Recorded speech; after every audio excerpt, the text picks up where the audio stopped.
এটা কি আপনারা কারা? এটা নিয়ে বাসায় তো ঢুকছেন কেন? কোন বলদ সলদের কোশ্চেনের অ্যান্সার আমরা দেই না।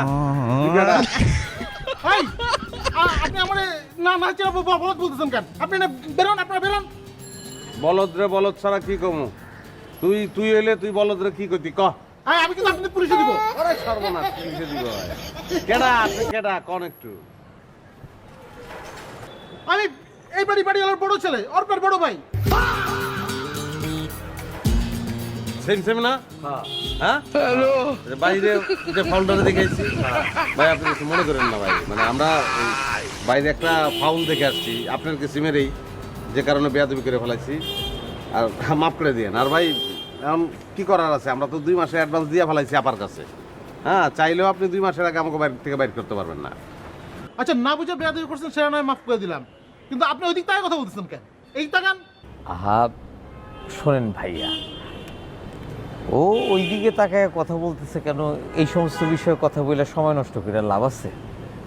আমি শিক্ষিত মানুষ, আসে না আমরা কথা বলি। আচ্ছা, আপনাকে আমি পরিচিত লাগতেছে। আপনাকে কোথায় জানি দেখছি বলেন তো? দেখছি তো কোথায়? আপনাকে আমি কোথায় দেখছি বলেন তো? আপনার সাথে কই পরিচয় হয়েছিল?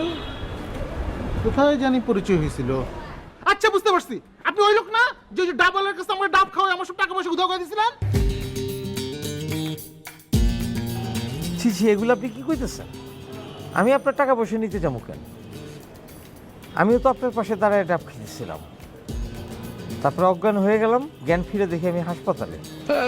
একবার যদি আমি ওইটা বাজারে পাই, পরে আমি মাইরা তক্তা বানায় তারপরে আগুনে পুড়া হতে পারবো। ওরে পাইলে তো আমার কাছে নিয়ে আসবেন, আমি ওরে পিঠে না ডাবের মতো গোল করে দিই। ফাজিলের ফাজিল।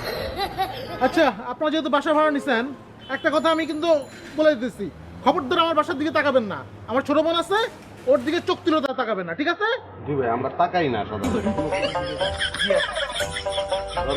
ঠিক আছে, যাও।